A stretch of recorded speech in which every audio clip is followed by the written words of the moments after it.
Hey everyone, it's Carla Rieger, and I'm so excited today to talk about reinventing your life. And I have an amazing expert with me today, Dolly Garlo. I'll tell you a little bit more about her in a moment. But this topic is good if you've been feeling like a lack of motivation lately, especially when it comes to your work life.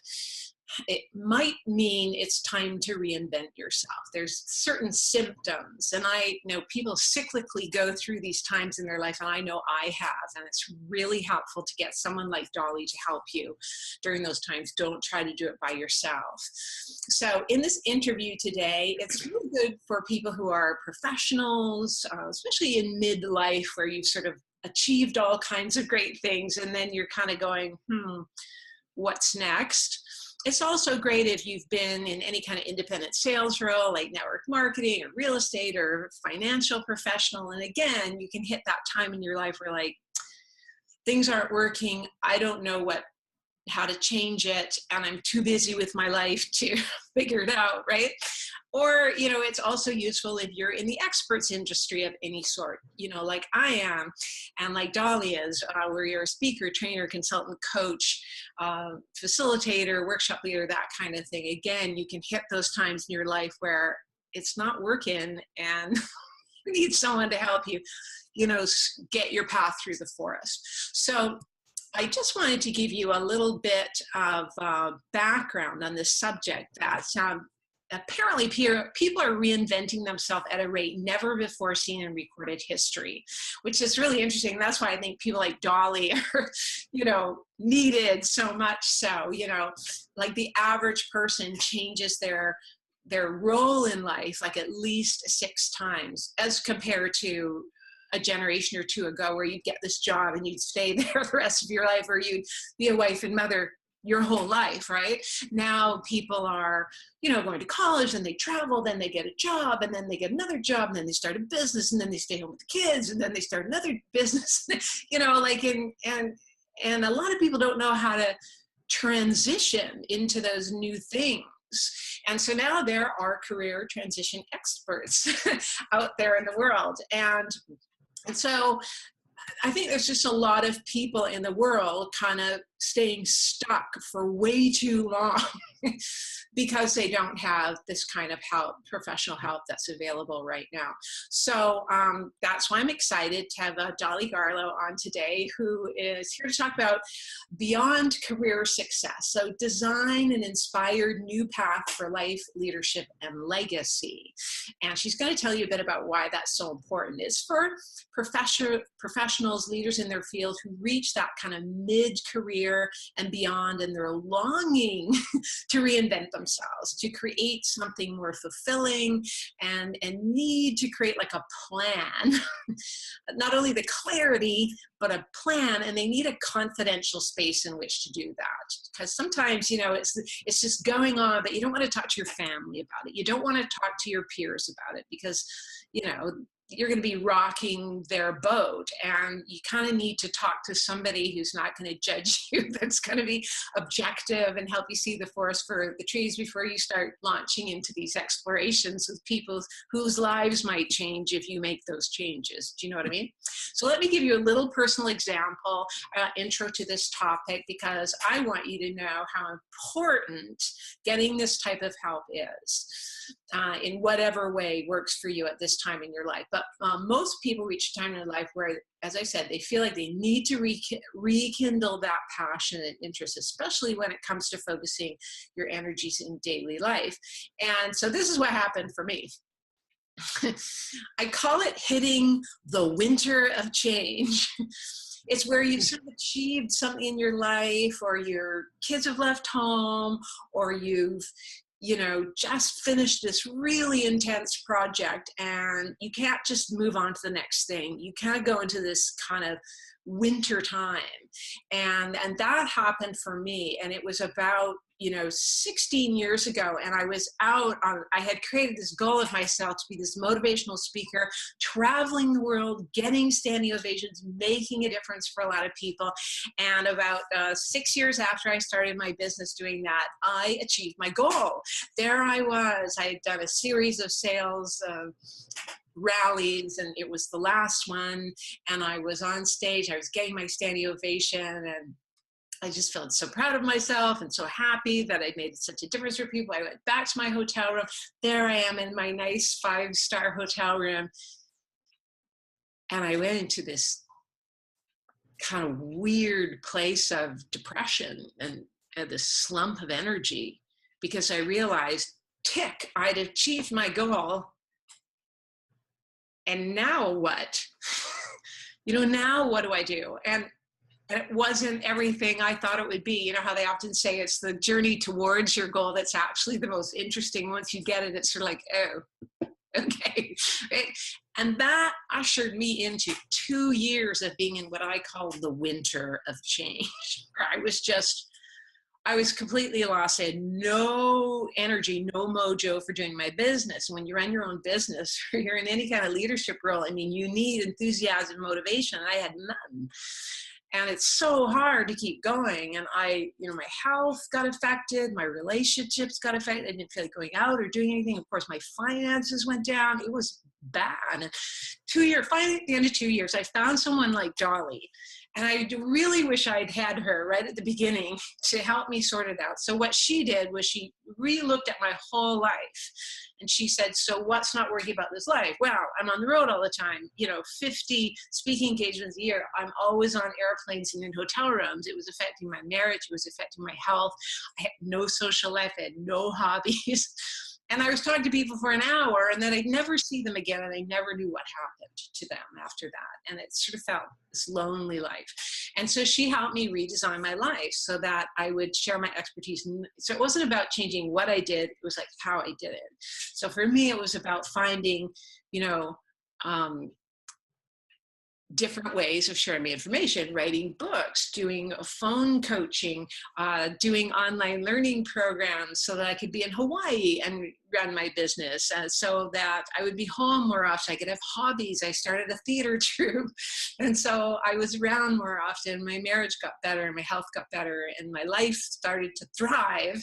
And that's why Dolly calls her business Thrive Consulting, because if you're burned out, if you're not thriving anymore, it's not just about looking at your career. So you get your whole life and redesigning your whole life. And I could never have done that by myself.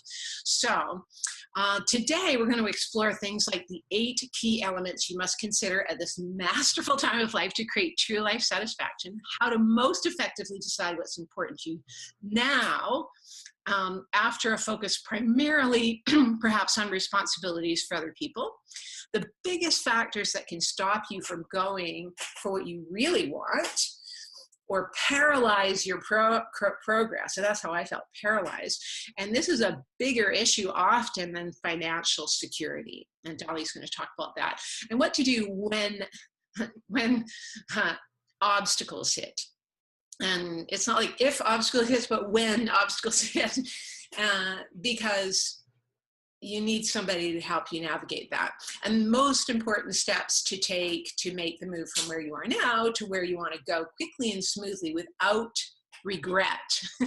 And I know about me, I've made big life decisions and I didn't think it through properly and I didn't work off someone to help me, and then I regretted it. And then you're completely obligated yourself in a new direction. And so anyways, and so much more. So in order to transform your expertise and experience into more of what you want now, it's best to make a comprehensive plan. So you'll see obviously more background about Dolly here, but let's dive right in. So I've been doing a little intro here. Let's turn it over to Dolly. Here's my first question for you. You say that being ready for something more or new after reaching mid-career mastery is a problem involving unknown territory. Would you say a little bit more about that? Absolutely. I'm thrilled, Carla, by your story, because I've lived that story and I've worked with so many other people who've lived that story in one way or another.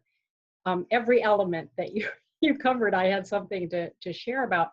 But, it's sometimes when we think about this, the old Stephen Covey, if your ladder is leaning up against the wrong wall, you're climbing the ladder, and you get to the top or toward the top, you realize, wow, this is not the wall I want to be leaning this ladder up against. So what do I do? Well, all I can see is this wall. This is what I've been headed for. But there's also in this sort of mastery time of life where you get to the top of the ladder and you're at the top of the wall and you're looking over the wall, and it kind of like you said, you arrived and you have this, is this all there is kind of experience about the top of the wall. And then you're looking out over the top and you don't recognize anything out there. The only thing you've been so focused on your career, you've been so focused on that path, but you're ready for something else. And the question is, what is that? It's a big question. And it could be so many things.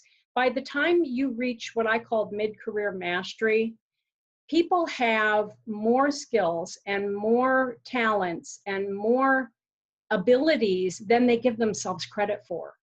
It's true of almost everybody, because they think, well, this is all I can do. This is all I've been doing. And they don't realize that all of that they've been doing is so many different things that have transferable applications. One great example is a physician who was in private practice as a medical oncologist. She was tired of cancer medicine. She loved her patients, but it was really hard. She had some ideas for doing something else that involved inventing a product and bringing it to market and going into business, but she didn't think she had any business skills. And I just used to think, my God, the amount that business is so simple by comparison. And not only that, you've been in private practice, you've been in a business, but people don't often see that they have things that will apply going forward. But the bigger thing is, if you don't have an idea of what you want to do next, that winter of discontent, or that, the winter that you described, how do you figure that out? How do you know how to take what you know and what you can do and what you love and do something with it? Because even if you reach a point financially where you don't even have to work, which happens for a lot of people by mid-career, maybe a little later than that, they've worked hard, they've saved, they've put their money away, all of a sudden they have this financial security or even financial independence, but they don't know what to do with it. And so when you have that many options, it can be kind of a scary time. Yeah. Totally paralyzing. And so what do you mean that time is accelerating? What's that term mean for you? Well, don't you remember when you were a kid and it was forever till the holidays rolled around? It's forever. Every year the Wizard of Oz would be on, but it would be forever until it was on again. Now it's kind of on cable, so it's on all the time. But the holidays only rolled around. But now it seems like they're here. I've been saying, can't we just celebrate the holidays once every 5 years? I'll be ready by then now, because it seems like it's just, it was just New Year, right? And now it's the middle of the summer, or it's the fall again. And like, how did we get here? And scientifically, we know that time is a construct that we make up, basically. And how do you stretch it? How do you make time last longer? It's by creating new experiences. And that's what, you have the opportunity to do at this sort of masterful mid-career point, is create new experiences, not just for work, but for life, for all the other aspects of your life, for those things that you've set aside, perhaps, things that you've aspired to that you never had time for. How do you put all of that together? Because, there's, especially for women, there's been this debate, can women have it all? And I don't think anybody can have it all right now, but just about everybody can have it all, or their all, what's important to them, at some point in life or throughout their lives, if they know what that consists of, what's enough for them, what's important to them, what do they value, what do they enjoy doing, what skills do they prefer. When you can take a comprehensive look at all of that and put that together and then create new experiences, you can expand that experience of time. And time isn't just flying by, reminding you that you're not doing the things that you're interested in doing or that you'd love to do. I know. And that can be so right. that can lead to burnout, and that can have a hole in your heart. You refer to a personal epiphany that made you realize there was more for you.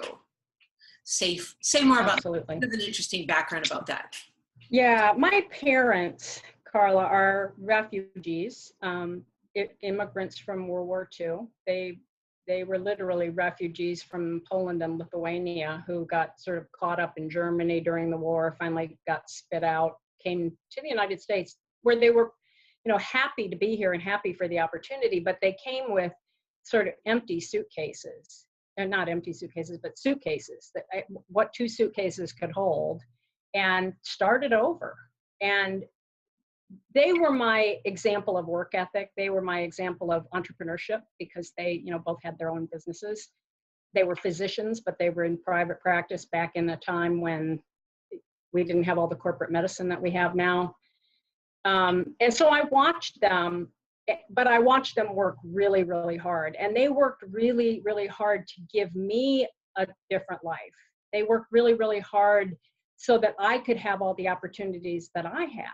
Well, what did I do? I followed their lead. I went into nursing, and then I went to law school. And then I decided I was going to build a private practice, which I had a model for. They had done that. That seemed like a good life to me.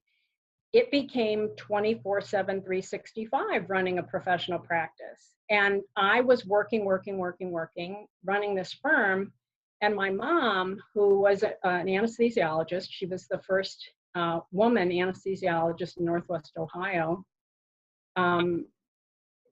She, built this practice and was really successful. She got sick. And I'm running this bricks and mortar business and realized I don't want to be here. I want to be there with her.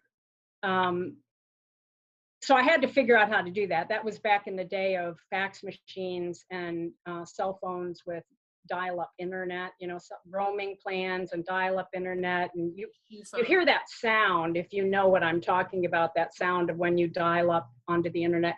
And I had to figure out how to take my show on the road. That was where my idea of a virtual practice first came from, because I was going to practice out of a law school library in Ohio if I had to be with her and run my practice back in Texas. So I did that. I got back there, but Carla, I got back there for 2 weeks, the last 2 weeks that she was on the planet. And I realized she had so many other things that she could do and that she wanted to do. And she'd worked so hard, and that I had to fulfill this sort of unspoken promise to her that I would live the life that she worked so hard to give me. And I wasn't doing that. I was working 24/7. And, not exactly, but when you have that responsibility for clients and cases and employees and, all of that. And so I realized then, that was my aha, that she didn't get to do it. And I would be remiss in not taking advantage of how hard she worked to let me have an education and let me have the opportunities to do the things I do.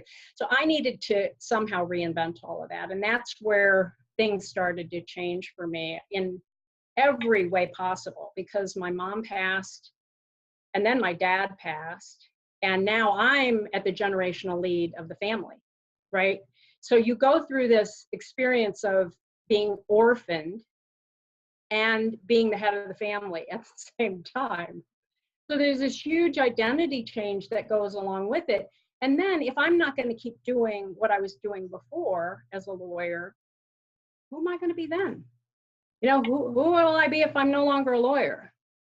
Yeah. And that's a big identity question that happens for a lot of people. Yeah, I had that too. And it has answers. It does have answers. And it needs someone like you. And that's the biggest stumbling block I find. That was the big issue for me, is that if I wasn't the speaker out in the circuit, who would I be? Like that loss of identity. And I think also when you're, at that certain stage of life, it's your ego holds on to that, right? And you sort of need to let it go, and it needs someone like you to help them carry on. Yeah, that's a fascinating story. Yeah. Well, and there's more, because when you start to make the change, you're doing it in the context of where you were working before. And it's an experience that I describe as when you put crabs in a bucket or crabs in a basket. If you've ever gone crabbing at the ocean, if one crab starts to climb out of the bucket, the others, reach up to pull the crab back down and into the bucket. Like, don't get out of the bucket. And I had that experience. People will say, what are you, nuts? You worked so hard to build this whole thing up. Why aren't you going to stay with it? Yeah. Well, because you can't. You just can't anymore, but you can use it all. Yeah. That's the thing. I mean, it may not be the same thing, but you have so many resources and so much to bring forward with you.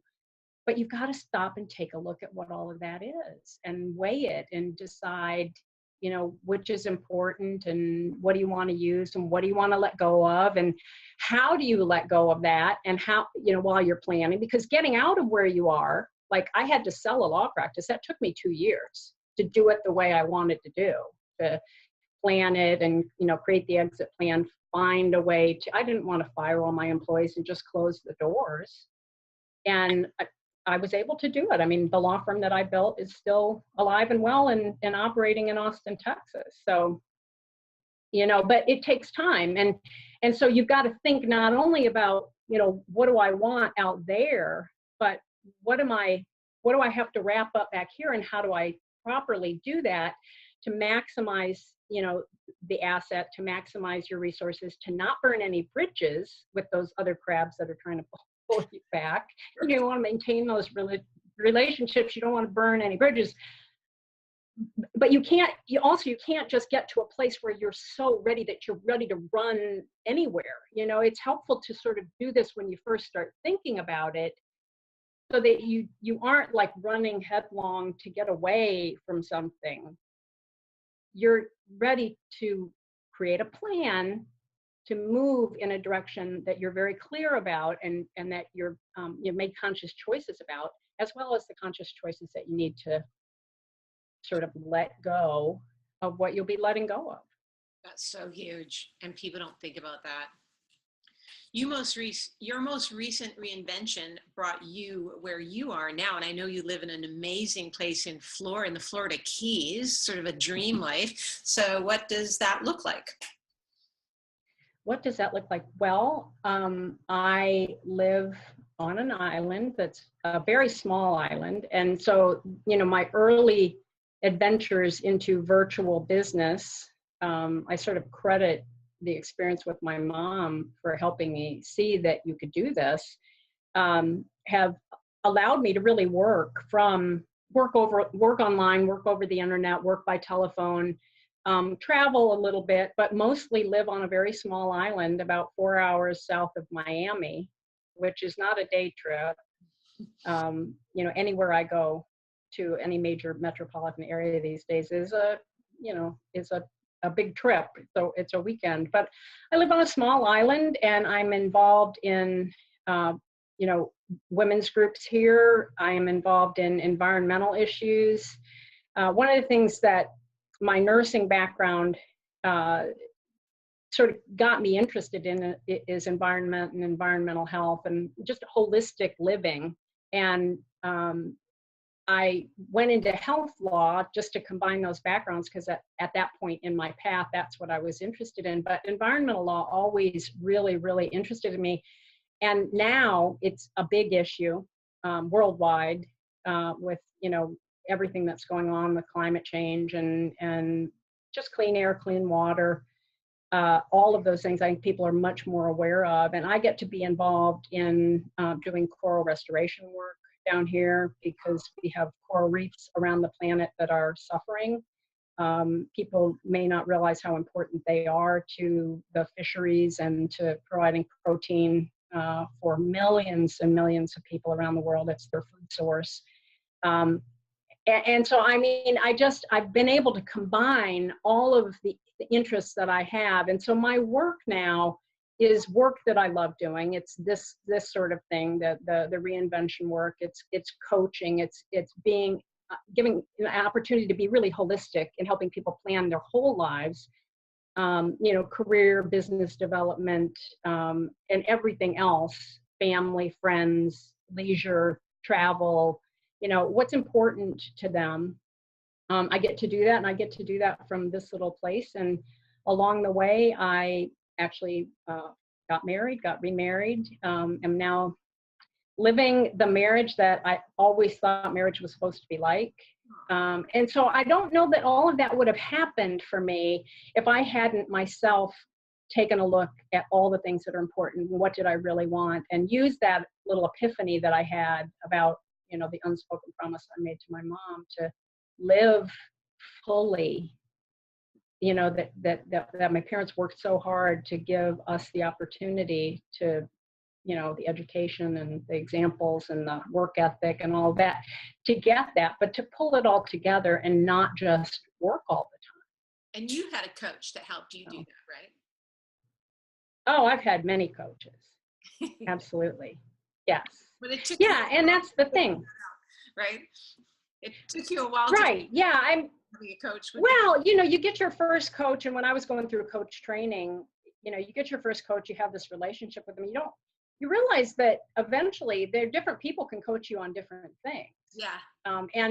And once you have sort of a holistic plan, there are other coaches and advisors and professionals that you might need. And that's one of the things that I love about what I do, because I'm very much a generalist. I'm very much a holistic practitioner. I mean, that was a field of study in nursing that was sort of just starting when I was studying nursing. That, holistic and complementary medicine and alternative practices and all that stuff is much more available to everyone now, and much more popular in a way. But that's what I love doing. I love taking a look at the whole, helping design the whole. And then as people need specific advisors, legal advisors, financial advisors, coaches to do this, if they want to do business development work, we can do that. That's part of what I do. But they will need different people. And I find that when you can find the right person to help you and get into what you mentioned as that confidential relationship, so you can talk about stuff that is rambling around in your head that you don't really say to anybody else, or if you do, they kind of poo-poo it, or the crabs pull you back in, or whatever the experience of that is. You find the people that you need that can help you develop whatever you want to develop, whatever is in your plan. Yeah, and you're a lot of people who do that kind of thing. You have connections to all kinds of people who do that kind of thing. Yeah. I think that sort of the two words, if I think about what I do and how I practice, are holistic and connecting.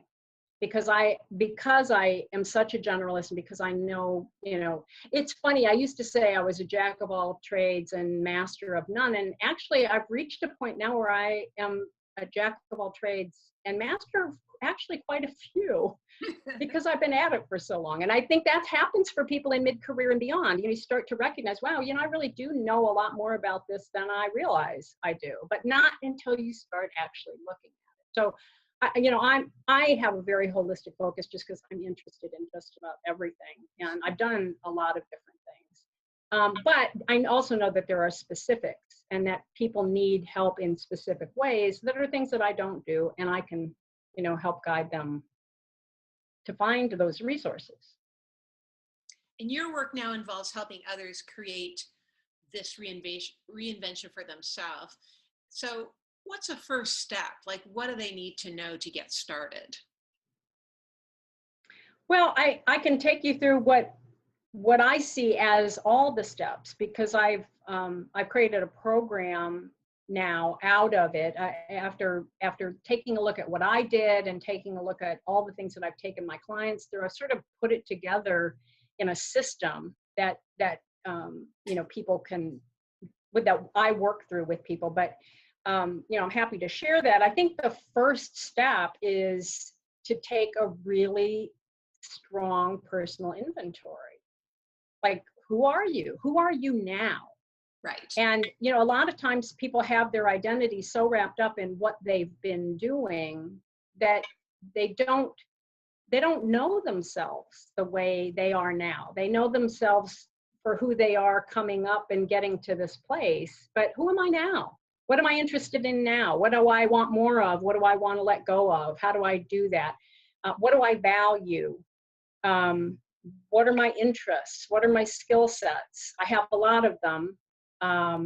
And a lot of times people aren't doing the skill sets that, or the activities that they're most interested in, that really jazz them, that really energize them, that are really, really enjoyable and fun for them. They're doing these hard, slogging through skills that maybe their career required of them, but maybe it doesn't anymore. Maybe there are different ways to use the skills that they've developed. So we start by looking at all of that. And when you ask somebody, what do you want? It's like giving them a blank piece of paper and saying, here, fill out this sheet of paper, right? And I find that overwhelming and terrifying. I'm not a real visual person to begin with. So, from that learning style, I'm just like a deer in the headlights when somebody gives me an open question like that, or a blank sheet of paper. So I think it's really helpful to, do assessments, do inventories. There are lots of, online resources. I have gathered the ones that I've used over the years that I enjoy using, that I think are really helpful. But there are checklists, and there are exercises, and there are ways to sort of start figuring this out. Who am I now? What are my interests? What do I love doing? What would I do if I didn't get paid for it? And therein lies another question. Do you need to get paid for it? If you do, let's figure out a way to get paid, to, continue to generate income, to continue to build your investment portfolio, your retirement plan, whatever that is. And if you don't need to get paid, or you don't need as much as you used to, what are other areas of work that you can, maybe look into? Because work is an important part of this. Right. And because people people are really disappointed when they reach what the modern media, I think, talks about as retirement, which is all of this leisure and playing golf all the time or boating all the time. I mean, it's no longer leisure when it's all you do. Leisure is a break from the other things you do. Right. So that's one thing. The other thing is what I call remaining relevant. Right. Because once you stop doing something, if you don't translate it into something else, all of a sudden you're just a has-been, like an old person who nobody wants to listen to anymore. And that can happen at a very young age. I mean, that can happen in the middle of a career. Yeah. All of a sudden you have no relevance anymore because you've stepped away from something, you've left it behind, and you really don't have anything else to fill in with it. So work is a very important aspect of this, as is, the related aspect of work, which is remuneration, and what kind of, what your finances look like. And that's when we get into in the program that I developed, this whole sort of full life map, I call it, looking at all of these various areas, and starting to make a plan for what you need. This is what I call having your all, because your all and your full life map is going to look very different from mine, depending on your circumstances, your interests, your family status, your financial status, all of those things. But we start to take a look at that and really map it out, really create a whole plan around what are the 8 key areas of life satisfaction. And we know what they are. There's been plenty of psychological research into that. What creates happiness? It's not more. It's enough of the right stuff. Right. And so, that's sort of the next step, to figure out what all of that is. And then after that, it's a matter of going out and finding it and putting it in place. And that's a process. That takes action. And certain things happen when you start to take those actions. One is you get a reaction. There's a reaction. And sometimes the universe just says, are you sure? Right. That's what you really want, right? I know. Yeah. So Yeah, and you go, well, gosh, I didn't think that was going to happen, and then it can be really helpful to have, right? It can be helpful to have someone to bounce that off of. Like, I did this and that happened. Boy, I wasn't expecting that. And I need to like make a course correction. So you're making these little course corrections while you're still sort of headed in the direction that you want to go. It's not necessarily going to be a straight line experience. And you've got to make those corrections. So it can be helpful to have some feedback around that. So that's one thing that happens. The other thing that happens is that there are real obstacles. And you have to either decide to tackle them or get around them somehow. And it's helpful to, be able to create a strategy around that so that you don't get stopped and you don't get stuck just saying, well, gosh, I don't know what to do about that. I don't know how to get over that. Yeah. Yeah. And and what happens with people is they're on the journey of reinvention and then they hit up against that stuff. And then they go, I think I'll just work on that later. And 2 more years go by and they're still doing the thing they hate.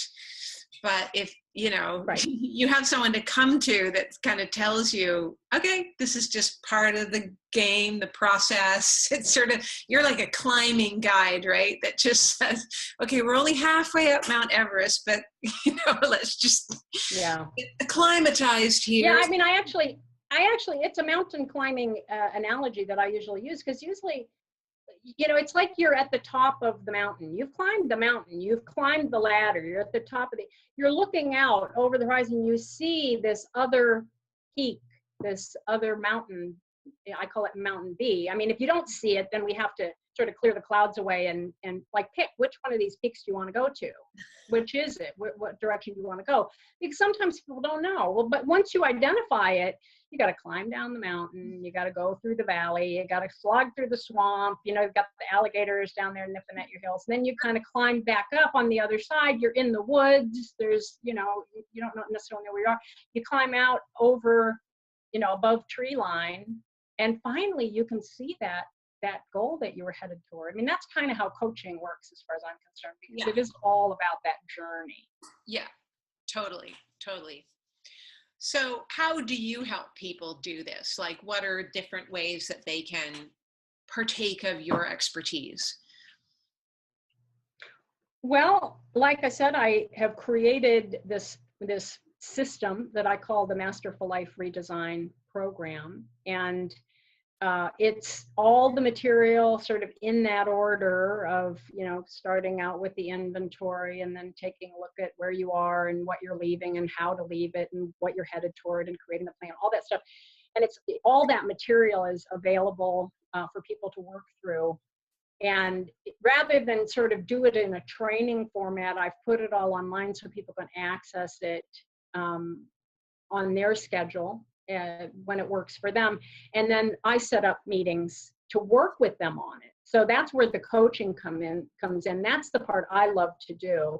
I put together all the material because I think having those resources and having some training and the exercises and all that stuff is important, but I'd rather not do that part. I'd rather do the feedback and the coaching part after somebody's already had a chance to look at all of that. So that's all online and accessible. And I work with people either privately to go through all that material with them, or I do periodically through the year, I do it in a very small group that I call a small group coaching mastermind, because it's kind of sometimes fun. It's a lower price point for one thing.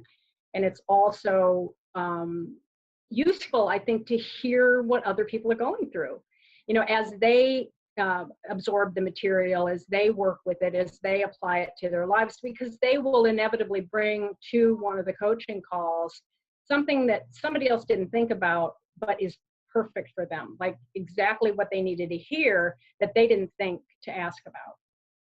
Right, and so, they midwife each other through the journey. And some people exactly community. Right. Yeah. Yeah, and you have also a way for people to just kind of get a bit more familiar with you. You have some assessments, right? You have a kind of life assessment online, right? Oh, I have a little free assessment that I call the New Directions Quiz. Right. In fact, you can just go to newdirectionsquiz.com and there it will be.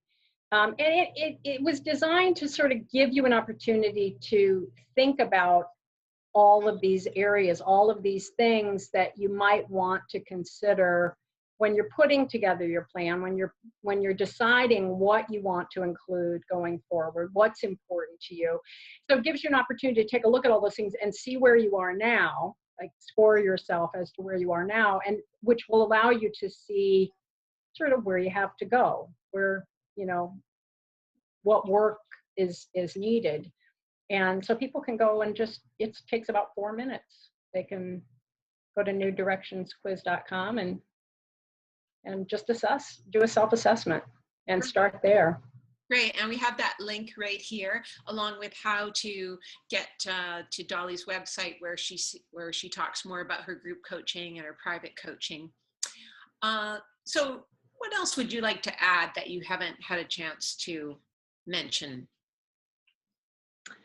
Well, I think that anybody who has been diligent about working and, you know, getting the degrees and doing the training and practicing a profession, building a business, working in government service. I mean, when you reach that point where it's time to make a change, I think you owe it to yourself, and you deserve to really pull it all together and have the life, you know, it's cliche, but to have the life of your dreams.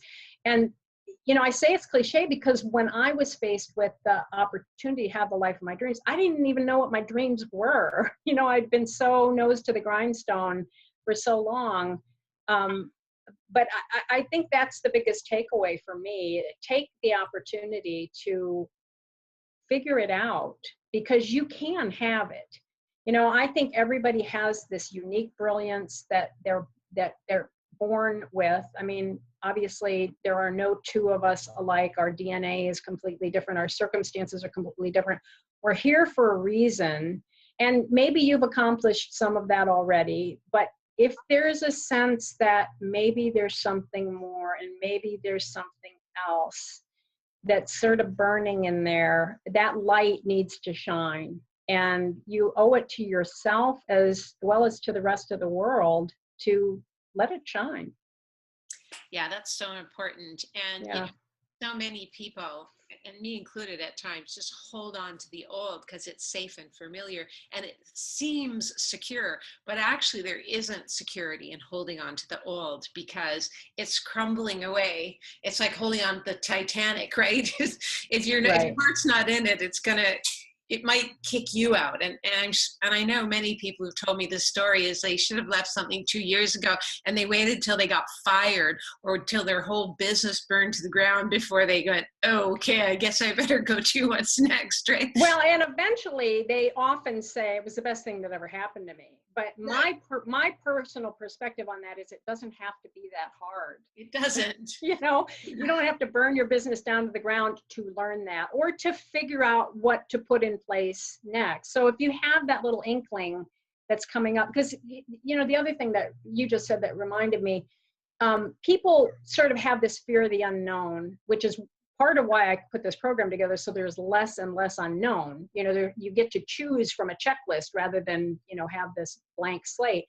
But to really take the time to do that, because people fear the unknown, they fear change, but the discomfort is very often not the change, it's what's familiar. Because what's familiar isn't really uncomfortable, it's just familiar. You know, and what you're heading toward is going away from what might actually be the discomfort.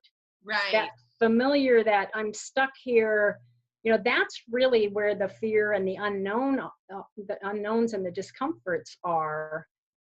And once you start putting one foot in front of the other, everything just starts to, you know, appear new choices appear. I mean, that's just how the process works. You take a step, again, action, reaction. You take a step, you'll get at least new information, if not new opportunities, new choices.